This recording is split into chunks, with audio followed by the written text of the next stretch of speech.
घुटना, कंधा या कमर, चाहे जैसा हो दर्द, डॉक्टर ऑर्थो आपको देता है दर्द से पूरी आजादी, एक भरपूर जिंदगी।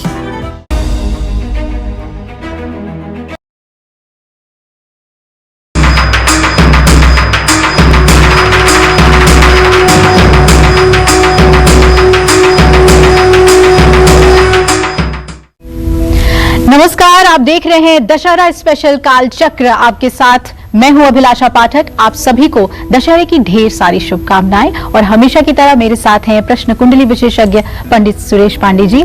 पंडित जी, बहुत बहुत स्वागत है आपका। धन्यवाद। जी हाँ, आज है दशहरे का पावन त्योहार। आज ही के दिन भगवान श्री राम ने रावण का वध करके बुराई पर अच्छाई की जीत हासिल की थी। इस त्योहार को असत्य पर सत्य के विजय के रूप में भी मनाया जाता है, इसलिए इसे विजयदशमी भी कहते हैं। आज के शुभ मौके पर आपको भी मिले हर कार्य में सफलता, आपके भी जीवन में दूर हो जाएं सारी बाधाएं और बुराइयां, और मिले आपको प्रभु श्री राम का आशीर्वाद। इसलिए आज काल चक्र में पंडित सुरेश पांडे जी आपको बताएंगे कि राम दरबार की कैसे राशि अनुसार पूजा करने से, राम दरबार के सामने बैठकर कौन सा पाठ करने से, राम दरबार के सामने कौन सा भोग लगाने से हर परेशानी दूर हो जाएगी और जीवन खुशियों से भर जाएगा। तो आप बने रहिए हमारे साथ और देखते रहिए दशहरा स्पेशल काल चक्र। आइए सबसे पहले हम जान लेते हैं आज का शुभ मुहूर्त। जी पंडित जी बताएं। 15 अक्टूबर 2021 दिन शुक्रवार। आज आश्विन शुक्ल पक्ष की 10वीं तिथि है, शाम 6:02 तक। इसके बाद एकादशी तिथि शुरू हो जाएगी। श्रवण नक्षत्र सुबह 9:16 तक है। इसके बाद धनिष्ठा नक्षत्र शुरू होगा। सूल योग की बात करें तो रात 12:04 तक रहने वाला है। इसके बाद गंड योग शुरू होगा। आज दशहरा है, आज दुर्गा विसर्जन है, बुद्धा जयंती है, सर्वार्थ सिद्ध योग और रवि योग बना हुआ है। और आज के कुछ अशुभ मुहूर्त भी हैं, जैसे राहु काल सुबह 10:30 बजे से दोपहर 12 बजे तक, गुलिक काल सुबह 9:14 से 9:14 तक, और यमगंड काल सुबह 2:59 से 4:25 तक शाम। ये देखिए, ऐसा है कि इन अशुभ समयों में आप ना तो किसी काम की शुरुआत करें और ना ही यात्रा के लिए प्रस्थान करें। विजय का पर्व ये दशहरा हमारे सभी दर्शकों के लिए नित्य मंगलमय हो, नित्य कल्याणकारी हो। मां विंध्यवासिनी की कृपा आप सब पर बनी रहे, ये हमारी शुभकामना है। तो पंडित जी कहते हैं कि जिस मुहूर्त में रावण का वध हुआ वही विजय मुहूर्त है, क्योंकि बुराई पर अच्छाई की जीत हुई। तो आज के दिन जो अच्छे मुहूर्त हैं, जिसमें नई शुरुआत हो सकती है, खरीदारी हो सकती है, उसके बारे में हमारे दर्शकों को बताएं। दशहरा अपने आप में स्वयं सिद्ध है, मैं कह रहा हूं, अबूझ मुहूर्त है। तो आज दशहरा है। आज पूजा और खरीदारी के कुछ मुहूर्त हैं, जैसे विजय मुहूर्त है दोपहर 2:01 से 2:48 तक। ये 47 मिनट का मुहूर्त है। अभिजीत मुहूर्त बहुत सुबह सुबह है, 11:43 पर शुरू होगा और दोपहर 12:29 तक रहेगा। सायं संध्या शाम 5:51 से शाम 7:06 तक। रवि योग पूरे दिन रात रहेगा। तो इन समयों का ध्यान देकर अगर अभिजीत मुहूर्त, विजय मुहूर्त का आप लाभ उठाएंगे तो निश्चित रूप से आपका आने वाला कल स्वर्णिम अक्षरों में लिखा जाएगा। जय मां विंध्यवासिनी। तो लोग साल भर विजयदशमी का इंतजार करते हैं अच्छे काम की शुरुआत करने के लिए। और जरा सोचिए, अगर राशि अनुसार हम आपको बता दें कि आज के दिन आपको कौन से काम करने चाहिए, कौन से उपाय जरूर करने चाहिए, तो ये कितना बेहतर होगा। तो आइए शुरुआत करते हैं मेष राशि से। अब राशि अनुसार उन्हें क्या उपाय करने चाहिए, और मेष राशि वालों को जीवन की हर परेशानी को दूर करने के लिए राम दरबार की कैसे पूजा आराधना करनी चाहिए, पंडित जी बताएं। देखिए, अपने सभी दर्शकों को बताना चाहूंगा कि आज बड़ा ही पावन पर्व है, और आज का अगर सदुपयोग न हुआ तो कुछ न हुआ। अगर आप मेष राशि के जातक हैं तो जो आपका ग्रह गोचर और ट्रांजिट कह रहा है, उसके आधार पर मैं आपको बताना चाहूंगा कि अपनी हर परेशानी से आपको मुक्ति पाना है तो आप राम दरबार की कैसे पूजा करें ये जान लीजिए। आज दशहरे पर राम दरबार के सामने, अगर राम दरबार का चित्र आपके घर में है तो, नहीं है तो आज लगाइए। राम दरबार के सामने राम दरबार की विधिवत पूजा कीजिए, गंधाक्षत पुष्प धूप दीप नैवेद्य से, और लड्डू का भोग लगाइए। सुगंधित फूल की माला बना करके राम दरबार पर अर्पित करें और राम रक्षा स्तोत्र का पाठ करें। शुभ अंक आपके लिए 3 होगा, शुभ रंग आपके लिए हल्का लाल होगा। जय मां विंध्यवासिनी। मेष राशि की बात हो गई, अब बात करते हैं वृषभ राशि की। तो आज दशहरे पर वृषभ राशि वाले कैसे करें प्रभु श्री राम की उपासना, क्या लगाएं उन्हें भोग ताकि उनकी मनोकामनाएं पूर्ण हो? जी पंडित जी। देखिए, वृषभ राशि के जातकों को भी गोचर के ही आधार पर बताना चाहूंगा कि इस विजयदशमी पर क्या करें कि सोई किस्मत जग जाए। ऐसे में राम दरबार की कैसे पूजा करना है जरा ध्यान दीजिएगा।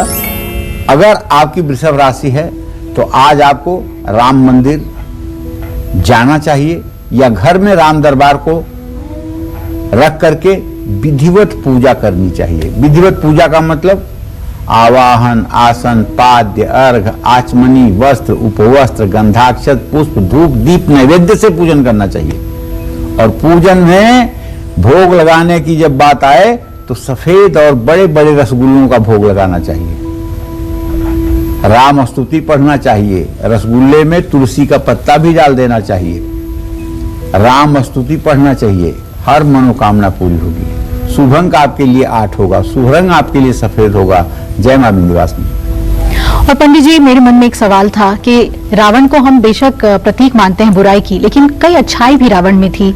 सबसे बड़े शिव भक्त के तौर पे, एक प्रतापी ब्राह्मण के तौर पे, एक राजा के तौर पे, लेकिन जो उन्हें उनके अंत तक लेकर गई वो था घमंड। तो अगर रावण की कुंडली के बारे में आप हमें बता सकें, उस पर प्रकाश डाल सके कि ऐसा क्या था कि कहते हैं कि अहंकार इंसान को खत्म कर देता है और इसी वजह से रावण का अंत हुआ। देखो, ऐसा है, सही कह रही हो अभिलाषा, भगवान का आहार जो है वो अहंकार ही है जी। भगवान और कुछ नहीं खाते, मेवा मिश्री नहीं खाते हैं। भगवान अहंकार खाते हैं। वो चाहे उनके भक्तों में अहंकार हो जाए उसे खाते हैं, और चाहे किसी दुष्ट राक्षस के अंदर अहंकार आ जाए उसको खाते हैं। भगवान का आहार ही अहंकार है। इसीलिए कहते हैं कि घमंड और अहंकार से दूर रहिए, नहीं तो भगवान का ग्रास बन जाएंगे, क्योंकि वो अहंकार को ही खाते हैं। रावण के बारे में नीति ये कहती है, दुर्जन परिहर्थव्य विद्यालंघ कृतोपसन मणिना भूषित सर्प किमसौ न भयंकर। देखो, ऐसा अभिलाषा, जो नाग मणि युक्त होता है, जिसके मणि से अंधेरे में भी उजाला हो जाता है, तो क्या वो नाग पूजनीय हो जाता है? क्या उसका विष समाप्त हो जाता है? क्या वो विषधर नहीं रहता है? रहता है। इसीलिए नीति में कहा गया है कि दुर्जन परिहर्थव्य विद्यालंघ कृतोपसन। चाहे जितने विद्या से विभूषित व्यक्ति हो और चाहे जितने उच्च कुल में पैदा हुआ हो, यदि दुर्जन है, अनैतिक कार्यों को करने वाला है, तो परिहर्थव्य, उसका त्याग करिए। रावण जब पैदा हुआ था उसी समय पूरे धरती पर रोना गाना चालू हो गया था। रावण, जो पूरे दुनिया को रुला दे वो रावण। और जिन लोगों के बारे में रावण की ज्यादा जानकारी नहीं है, उन्हें लगता है कि नहीं, रावण सूरवीर भी था, रावण बहुत अच्छा भी था, लेकिन मैं जहां तक जानता हूं रावण कायर था। जहां तक मैंने अध्ययन किया है उसके आधार पर महापातकी था। ऐसा कोई कुकर्म नहीं था जो न किया हो, ऐसा कोई श्राप नहीं था जो उसके साथ न चिपका रहा हो। और भगवान राम का हेतु था रावण जैसे आतताइयों का अंत करना।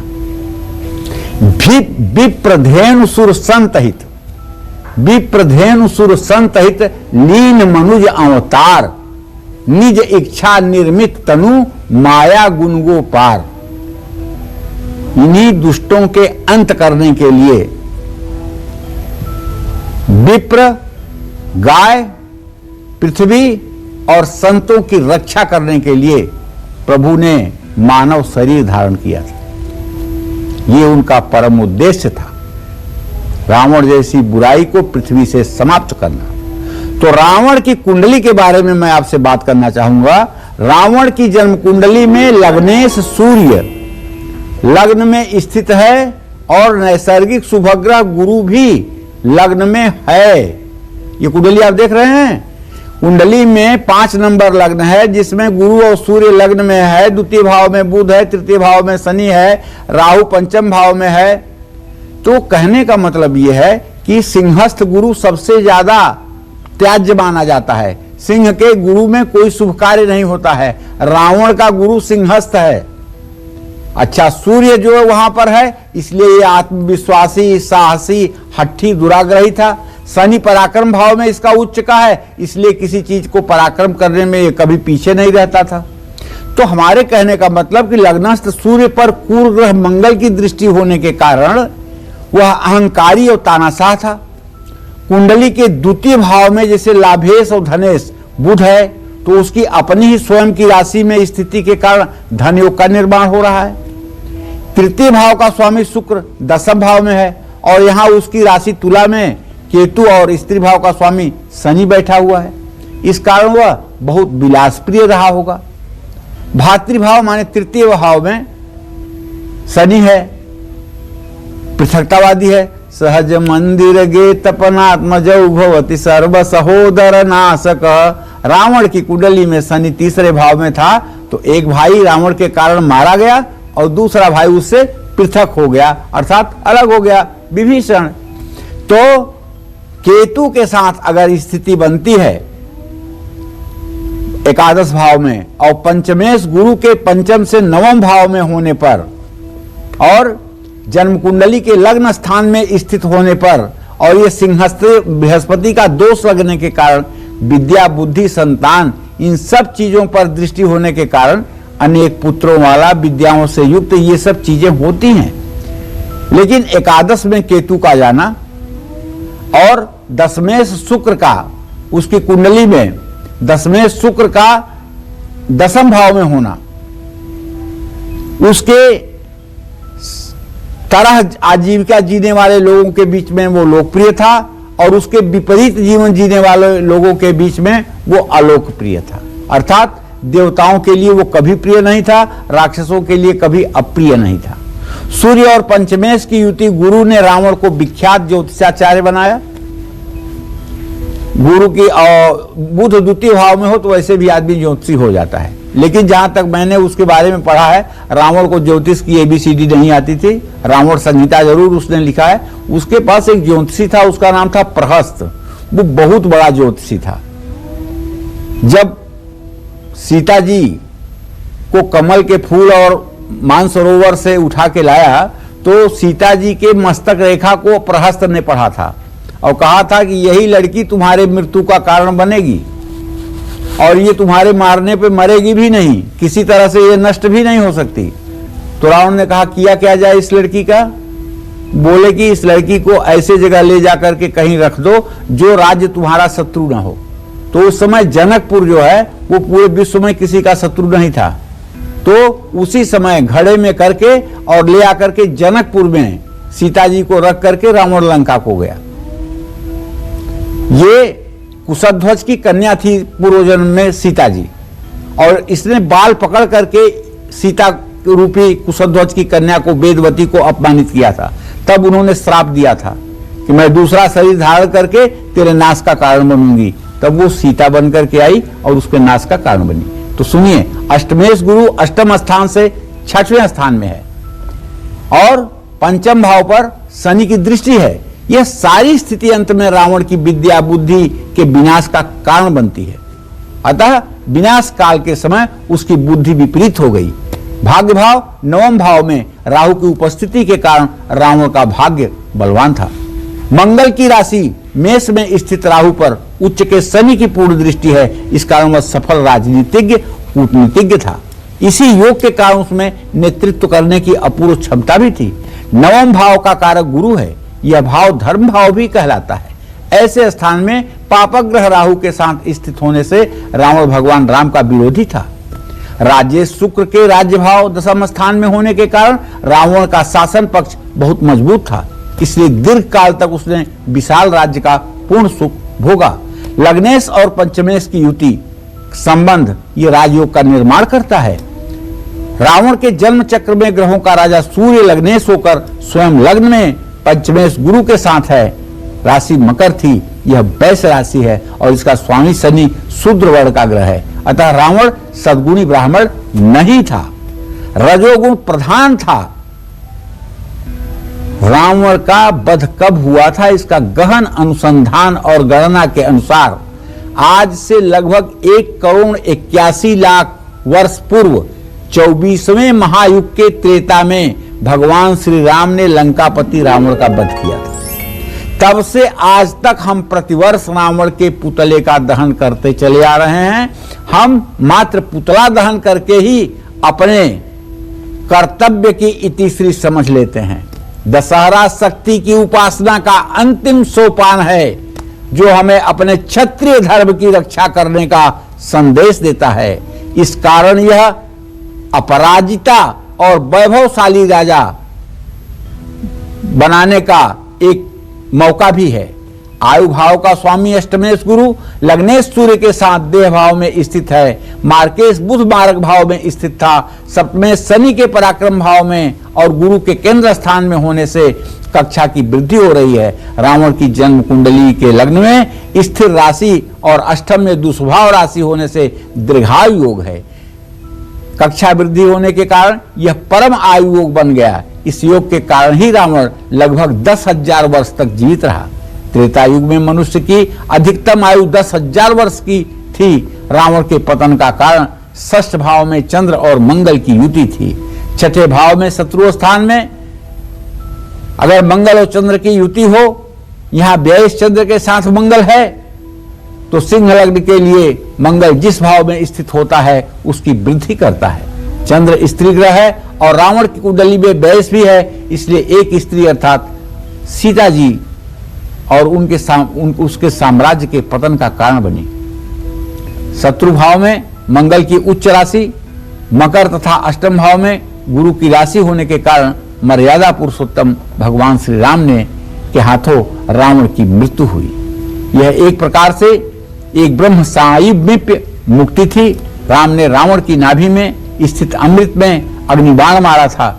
चंद्र अमृत और मंगल अग्नि बाण का प्रतीक है। धनेश के प्रबल त्रिकष्ठ योग से कुटुंब भावस्थ होने के कारण धन कुटुंब पुत्राज हुआ, लेकिन रावण जन्म से जाति से ब्राह्मण था, किंतु ज्योतिष शास्त्र इसे स्वीकार नहीं करता, क्योंकि सिंह लग्न वाला व्यक्ति रजोगुणी होता है।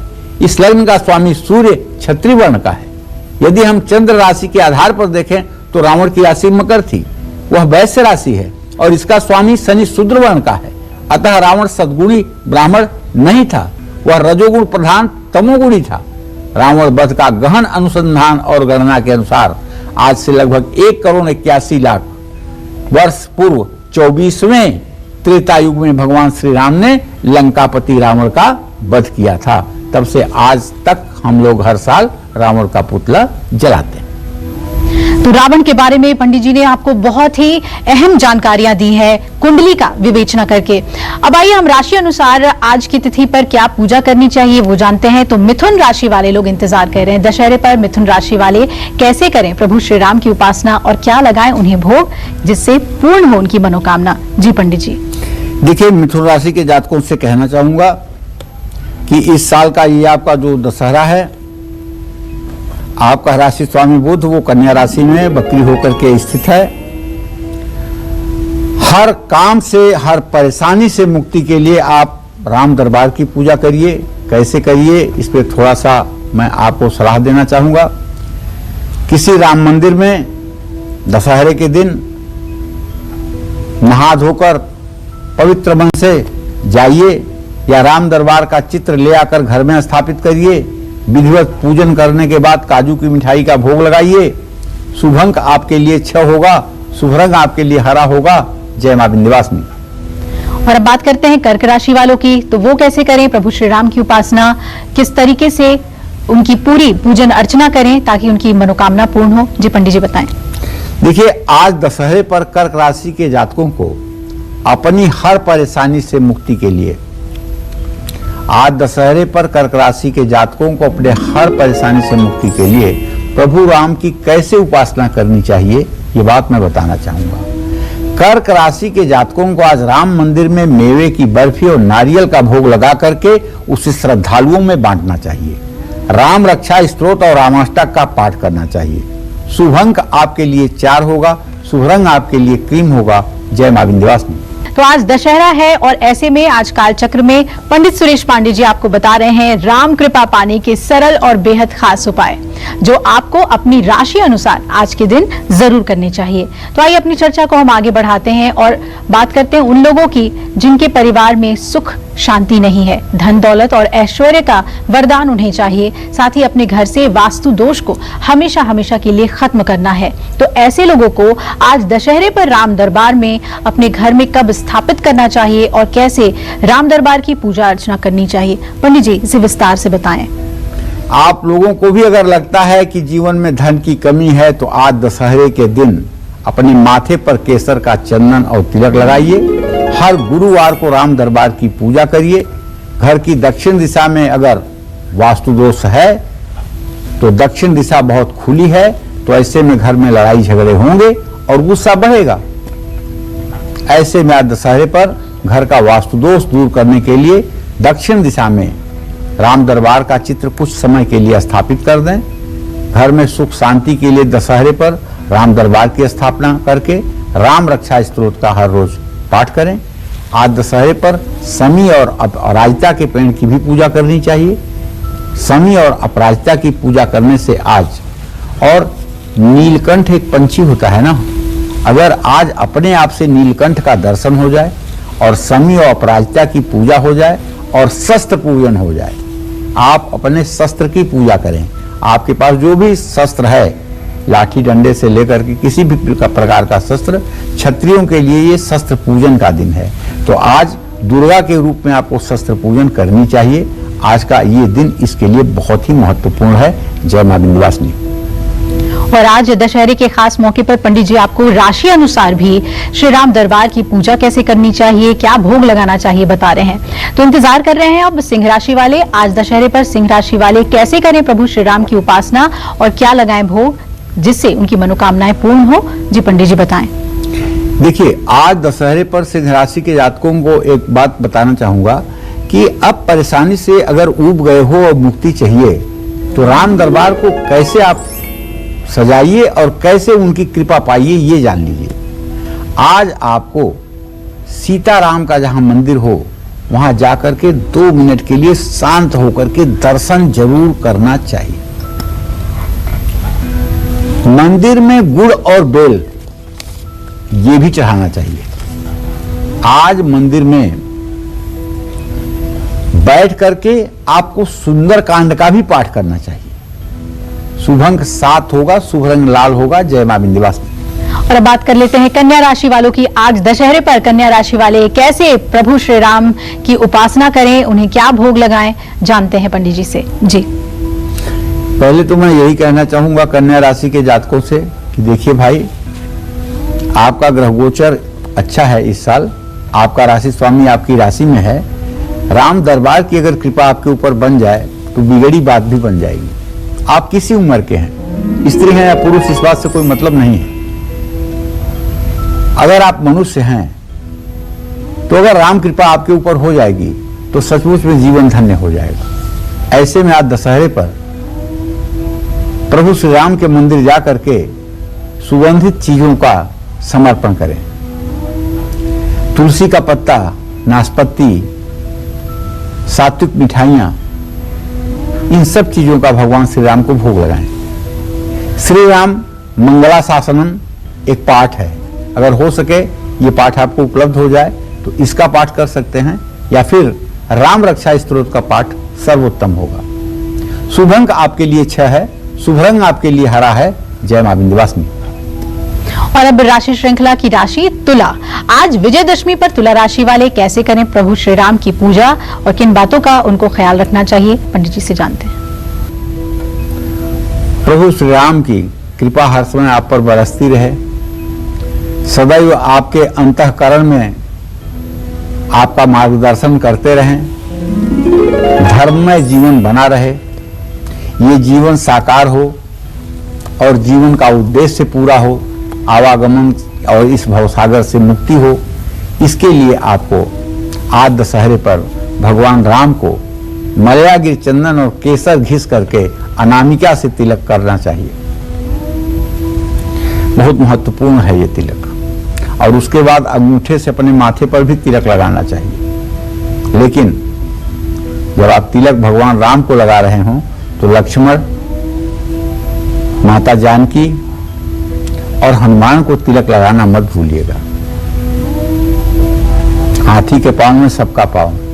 भगवान श्री राम की पूजा कर रहे हैं तो उनके सानिध्य में रहने वालों को अवॉइड भी मत करिएगा। श्री राम को कलाकंद और सेब का भोग लगाइएगा। श्री राम प्रेमाष्टकम का पाठ कर सकते हैं तो करिएगा। शुभ अंक आपके लिए 2 है, शुभ रंग आपके लिए हल्का गुलाबी है। जय मां विंध्यवासिनी। प्रभु श्री राम हर परेशानी को हर लेते हैं और इसीलिए पंडित जी आज आपको पूजा उपासना करने की विधि भी बता रहे हैं। लेकिन पंडित जी, आपने अभी जैसे कहा कि उनके सानिध्य में जो लोग हैं उनकी पूजा आप ना भूलें, और कहते हैं कि अगर आपने हनुमान को साथ लिया तो प्रभु श्री राम भी प्रसन्न हो जाते हैं। तो आज के दिन भगवान हनुमान की कैसे पूजा करें, इसके बारे में दर्शकों को बताएं। देखो, हनुमान जी की उपासना के लिए तो हनुमान जी, जो लोग प्रभु श्री राम का नाम लेते हैं, जो लोग राम का गुणगान करते हैं, हनुमान जी उनकी रक्षा में तो बेवजह लग जाते हैं और एकदम बच्चे की तरह जाकर के सुख सुविधा देने लगते हैं। और जो लोग भगवान हनुमान को स्मरण करते हैं और अपना इष्ट और आराध्य देव हनुमान को मानते हैं, अपने सर्वस्व को हनुमान के श्री चरणों में समर्पित करते हैं, हनुमान उनसे हर समय प्रसन्न रहते हैं। हनुमान क्रियाग्राही नहीं, भावग्राही हैं। जी। माता जानकी ने उनको मोती की माला दी थी तो उन्होंने मोतियों को दांत से तोड़ तोड़ के खराब कर दिया। माता सीता ने पूछा कि हनुमान क्या कर रहे हो, मोतियों को तोड़ रहे हो? बोले हाँ, देख रहा हूं कि इसमें राम जी हैं कि नहीं। कहें तो इसमें राम जी का कैसे होंगे? कहें नहीं होंगे तो मैं माला लेके क्या करूंगा, मुझे इसकी क्या जरूरत, मुझे लेनी चाहिए माला। तो बोले अच्छा, तुम्हारी ये शरीर है, तुम्हारे शरीर में राम जी हैं, तुम इस शरीर को लियो। कहें हाँ मैया। और तुरंत उन्होंने वक्षस्थल अपना सीना फाड़ करके दिखा दिया कि राम और जानकी वहां विराजमान है। सीता ने हाथ जोड़ लिए।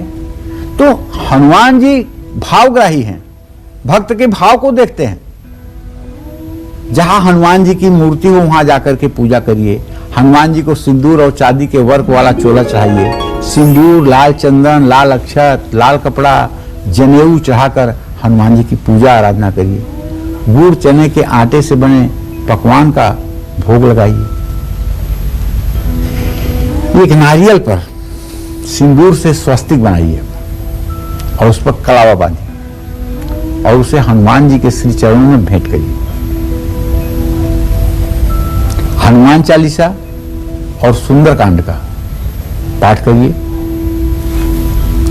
जय जय जय हनुमान गोसाई, कृपा करऊं गुरुदेव की नाई। ये चौपाई का जप यथा संभव करिए।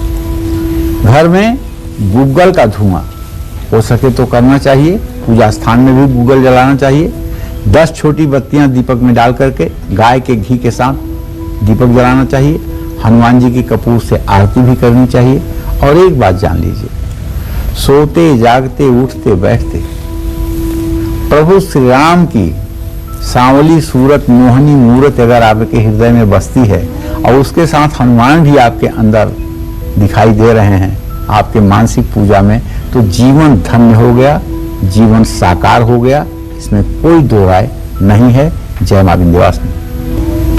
और आइए अब बात कर लेते हैं वृश्चिक राशि वालों की। तो आज दशहरे पर वृश्चिक राशि वाले लोग कैसे करें प्रभु श्री राम की उपासना, पंडित जी बताएंगे। देखिए, वृश्चिक राशि के जातकों को बताना चाहूंगा कि आपका राशिस्वामी होता है मंगल, ठीक है। और आज दशहरे पर वृश्चिक राशि के जातक हर परेशानी से निजात पा जाएं, क्योंकि आपका मंगल अस्त है, इसलिए ज्यादा जोर देकर कह रहा हूं कि आप हर परेशानी से पार पा जाएं। इसके लिए राम दरबार की पूजा आपको कैसे करनी है, तो ध्यान दीजिएगा। आज दशहरे पर अपने घर में राम दरबार की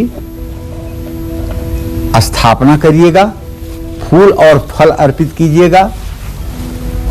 भगवान राम को गुड़ की रेवड़ी का भी भोग लगाइएगा। रामचंद्राष्टकम का पाठ करिएगा और हो सके तो हरे राम राम राम हरे हरे, हरे कृष्ण कृष्ण कृष्ण हरे हरे, इस मंत्र का 108 बार भजन करिएगा। शुभ अंक आपके लिए 4 है, शुभ रंग आपके लिए लाल है। जय मां विंध्यवासिनी। चलिए अब बात करते हैं हम धनु राशि वालों की। तो आज दशहरे पर धनु राशि के जो लोग हैं उन्हें प्रभु श्री राम की उपासना कैसे करनी चाहिए और उनकी पूजा आराधना में किन बातों का ख्याल रखना चाहिए, पंडित जी बताएं। देखिए, धनु राशि के जातकों को बताना चाहूंगा कि इस साल जो दशहरा आज है, इसमें ग्रह गोचर आपका ये है कि आपका राशि स्वामी बृहस्पति अभी भी मकर राशि में अपनी नीच राशि में गोचर कर रहा है। कुछ मुश्किल तो आप फील कर रहे हैं और ये जो मुश्किल आप फील कर रहे हैं, इससे अगर आप मुक्ति चाहते हैं तो थोड़ा सा मेरा सुझाव मान जाइए। राम दरबार की कैसे आपको पूजा करना है यही मैं आपको बताना चाहता हूं। आज राम दरबार के दर्शन जरूर करिए। अगर घर में राम दरबार का चित्र नहीं है तो किसी मंदिर में जाकर के दर्शन जरूर कीजिए और दर्शन करने के साथ जो भी पत्र पुष्प आपके श्रद्धा में आए वो प्रभु के श्री चरणों में निवेदित करिए। और कुछ निवेदित करिए या न करिए, अपने अहंकार को प्रभु के श्री चरणों में फेंक दीजिए और कह दीजिए कि प्रभु इसका अंत करिए। सरलता और सज्जनता ये दोनों गुण आप में विकसित हों, ऐसा प्रभु श्री राम से आग्रह कीजिए। और जब पूजन का आयोजन अच्छे से हो जाए तो प्रभु को अच्छे अच्छे नैवेद्य, बेसन की मिठाई, चिक्की की मिठाई, काजू की मिठाई, नारियल, ये सब चीजें आप उन्हें समर्पित करें।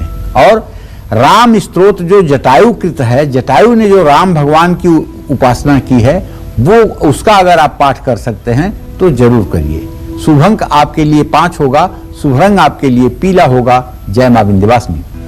आज दशहरे पर मकर राशि वाले कैसे करें प्रभु श्री राम की उपासना और क्या लगाएं उन्हें भोग, जानते हैं पंडित जी से। जी पंडित जी।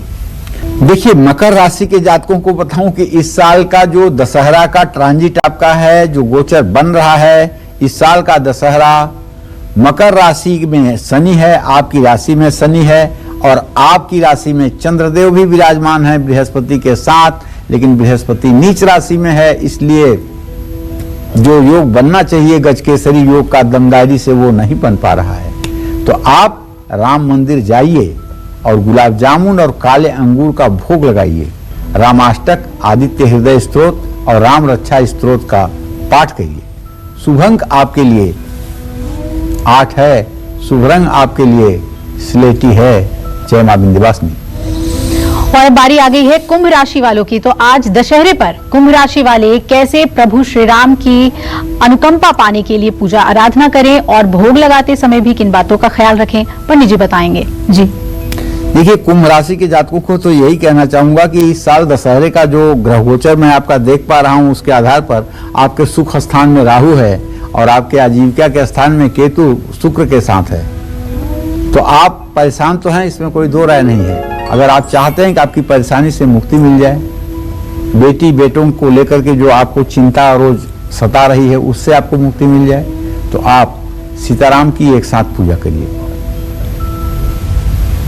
सीताराम मंदिर में नारियल से बनी हुई मिठाई का भोग लगाइए।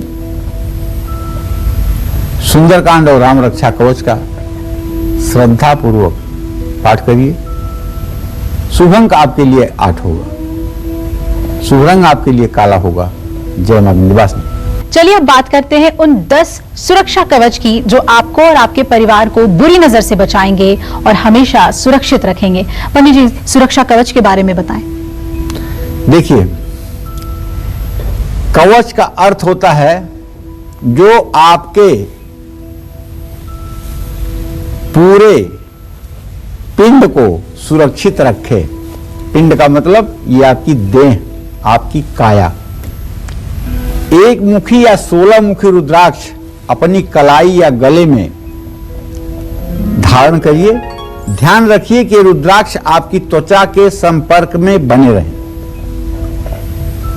अच्छा, एक मुखी रुद्राक्ष बहुत असंभव है मिलना, न तो एक मुखी रुद्राक्ष मिल रहा है, न एक मुखी इंसान मिल रहे हैं। दोनों इस समाज में बड़ा कम हो गए हैं, इसलिए ध्यान से एक मुखी रुद्राक्ष पर विश्वास करिएगा।